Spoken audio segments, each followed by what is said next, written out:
Hai semuanya. Berjumpa lagi bareng Mimin Noba di sini.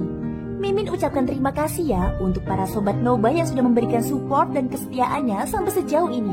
Dan juga Mimin tidak akan bosan-bosan minum pil Tika Dewa agar terus kerja membawakan episode-episode berikutnya dari BTTH Keabadian Kaisar. Pokoknya jangan bosan-bosan untuk terus mengikuti kelanjutannya. Kalau tidak, Mimin akan membuat kalian tidak bisa tertawa atau menangis. Let's go, mari kita masuk ke dalam ilusi seni radionya.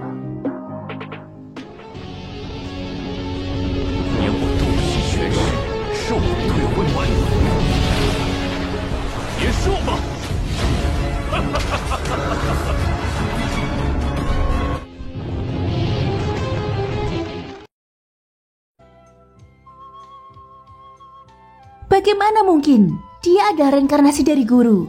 Kakak muda, dia tidak mati kan? Ratu juga ada di sana. Ucap Rancang. Kakak senior Rancang benar. Bagaimana guru bisa mati begitu mudah? Dia sangat kuat. Dia akan baik-baik saja. Semua orang berkata dengan sedih. Keyun tidak berbicara lagi. Pandangannya terhadap Xiaoyan menjadi sangat berbeda setelah membangkitkan ingatannya. Meskipun Xiaoyan bukan lagi tuan mereka, perasaan ini tidak akan pernah terhapus selama dia memiliki ingatannya. Apakah kita masih bisa meningkatkan kecepatannya? Kekhawatiran Keyun tidak pernah tercermin dalam kata-katanya. Tetapi sikap yang ia tunjukkan sudah cukup membuktikan betapa dia memperdulikan Xiaoyan. Sebagai kakak laki-laki pertama, dia mengepalkan tinjunya erat-erat dan mencoba yang terbaik menenangkan emosinya. Kakak senior, kecepatan kita sudah paling cepat. Jika kecepatannya ditingkatkan lagi, Batra Tabu tidak akan mampu menanggungnya. Ye Feiyu menggelengkan kepalanya dan berkata, dia juga cemas, tapi cemas sekarang tidak berpengaruh. Jangan khawatir, aku yakin adik laki-lakiku akan baik-baik saja, ucap Keyun. Suasananya sangat kusuk untuk beberapa saat, dan semua orang berkumpul di sekitar Klon Yuan Shen Xiaoyan. Hanya setelah mereka tiba ke medan perang, mereka akan tahu apa yang terjadi. Jika terjadi sesuatu pada adik laki-lakiku, aku akan merobek-robek sampah ini bahkan jika aku mempertaruhkan nyawaku. Rancang tidak tahan lagi dan berteriak dengan marah bahwa apapun yang terjadi, dia akan selalu berada di sisi Xiaoyan dan bersedia melewati api dan air demi Xiaoyan. Di medan perang, Xuan King yang berdiri di atas kapal Void menatap sang ratu dengan wajah ganas. Ratu, apakah kamu akhirnya melihat bahwa dia sudah mati? Dia sudah mati. Xuan King berteriak penuh kemenangan. Xiaoyan, kamu belum bisa mati. Xiaoyan. Ratu mengabaikan Xuan King, tetapi menangis ke arah Xiaoyan. Air mata mutiara itu tergelincir di wajahnya yang lembut dan menetes ke bawah. Di sisi lain, Ye Beijing menoleh lagi menatap sang ratu dengan ekspresi bingung. Sebagai Ratu Sensi, bisakah dia tampak begitu lemah dan putus asa seperti itu? Dia sudah mati, kenapa kamu terus menangis? Lord Su memandang ratu, dan kemudian dia bergerak langsung untuk menyerangnya. Satu variabel sudah disingkirkan. Selanjutnya, aku juga harus menyingkirkan wanita menyusahkan sepertimu. Suara dengan Lord Su keluar, dan kabut hitam bergerak menuju sang ratu. Xiaoyan, selamatkan aku! Sang ratu mengulurkan tangannya dan mengeluarkan suara lemah, seolah-olah dia benar-benar akan mati. Namun di mata Ye Beijing, aura ratu samar-samar memancarkan tirani, tampak berbeda dari penampilan lemahnya di permukaan. Permohonan bantuan ratu bahkan membuat Lord Su menoleh ke belakang, bertanya-tanya, apakah Xiaoyan benar-benar tidak dibunuh olehnya? Lord Su yakin bahwa Xiaoyan telah terbunuh. Auranya telah hilang tanpa jejak sama sekali, dan tidak akan ada kemungkinan kebangkitan. Tubuh dan jiwanya semuanya dimusnahkan, dan sepenuhnya berubah menjadi ketiadaan. Tidak ada media untuk kebangkitan lagi. Nanfu, sudah bagus bagimu bisa bertahan sampai sekarang. Inilah waktunya untuk pergi.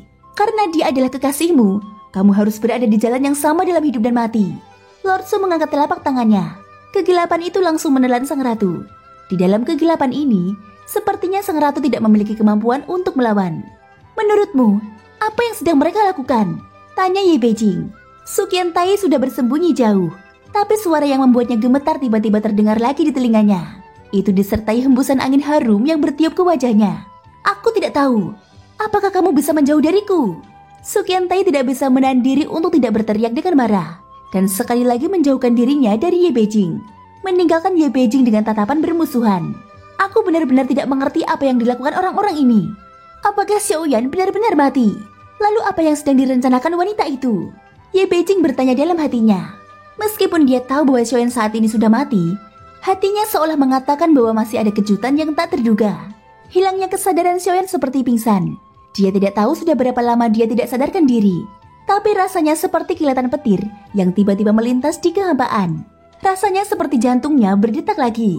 Xiaoyan melihat seluruh tubuhnya tanpa jiwa dan raga, dan berubah menjadi bola cahaya putih. Bola cahaya putih yang terlihat lembut seakan padam hanya dengan hantaman lembut. Nak, kamu terlalu lemah. Sekarang kamu hanya jiwa yang terbelah, dan aku akan membunuhmu sepenuhnya. Sebuah suara yang familiar terdengar. Mata Xiaoyan sedikit kabur, tapi samar-samar dia bisa melihat sesosok berwarna ungu. Dia ingin menjawab, tetapi ternyata dia bahkan tidak dapat berbicara dan hanya dapat mengeluarkan suara serak. Sosok ungu yang berbicara di depannya saat ini tak lain adalah Dewa Abadi, atau yang disebut Nirvana. Kamu bisa membuat pilihan untuk mengakhiri hidup ini untuk selamanya. Tentu saja, kamu juga punya pilihan lain. Setelah Nirvana selesai berbicara, dia merentangkan cakarnya, dan bola cahaya muncul dengan sosok meringkuk di dalamnya. Telan bola cahaya ini, dan kamu akan mendapatkan kembali tubuh dan jiwamu. Pada saat yang sama, kamu juga akan memiliki bagian dari ingatan yang dimiliki Suzang. Ini adalah jiwanya. Saat aku bertarung dengannya, aku menghajarnya hingga memuntahkan jiwanya. Ucap Nirvana. Kesadaran Xiaoyan berangsur-angsur menjadi lebih jelas. Tapi dia sepertinya tidak punya pilihan sama sekali. Sekalipun dia ingin memilih yang pertama, mustahil baginya untuk memilih mengakhiri hidupnya saat itu juga. Karena dia tidak punya kata-kata sama sekali. Aku tahu kamu ingin mengakhiri semuanya, tapi kamu bisa melihat semua yang terjadi terlebih dahulu sebelum mengambil keputusan. Sebuah gambaran jelas muncul di depan mata Xiaoyan, memperlihatkan Cailin di dunia dewa kuno yang sedang duduk di halaman. Dia tidak berlatih atau melakukan apapun. Dia hanya mengangkat kepalanya dan melihat ke langit, tanpa cahaya di matanya. Hidup ini terlalu panjang. Manusia seharusnya seperti bintang jatuh. Saat bersinar terang, mereka akan jatuh. Tidak ada ekspresi di wajah Cailin. Dia hanya bergumam pelan. Dia tidak memiliki emosi khusus. Dia hanya sedikit lelah hidup selamanya, dan lelah dengan tahun-tahun yang panjang. Lalu mengapa dia masih hidup? Itu karena dia masih memiliki perasaan di hatinya, memikirkan Xiaoyan dan anaknya. Xiaoyan juga melihat dua sosok berjalan bersama di dalam darah. Mereka dipenuhi bekas luka dan menjalani penebusan dosa yang berat. Itu adalah kedua anaknya, Xiao Xiao dan Xiaolin. Mereka berusaha keras untuk mengejar jejak ayah mereka, berharap bisa berjuang berdampingan dengan ayah mereka dan membantu dunia. Kemudian, pemandangan diperlihatkan di Bahtera Alam Dewa Kuno. Kakak laki-lakinya tampak serius. Dia sangat khawatir melihat Klon Yuan Shen dengan mata tertutup rapat. Meskipun semua orang di tim Fearless tidak tahu apa yang terjadi, mereka sudah menebak sesuatu. Jadi mereka semua tampak pucat dan khawatir. Dan Xiao Yueli yang berlinang air mata setelah mengetahui situasinya, tidak ragu-ragu melepaskan seluruh kekuatan segelnya dan bergegas dengan kecepatan penuh. Kemudian, Xiaoyan melihat Lord Su lagi, dan dia akan membunuh ratu. Adegan ini benar-benar membuat hati Xiaoyan berdebar-debar. Dia masih memiliki terlalu banyak kekhawatiran, dan adegan pendek inilah yang membuatnya tidak mungkin memilih untuk mengakhirinya. Kupikir kamu sudah menentukan pilihanmu. Baiklah, telan saja. Dalam waktu singkat, kamu akan menjadi makhluk tertinggi Suzang untuk sementara. Tapi jangan lupa untuk kembali ke dirimu sendiri. Thank you guys sudah mendengarkan ceritaku di episode kali ini sampai akhir. Ikutin terus kelanjutan episode-episode berikutnya ya.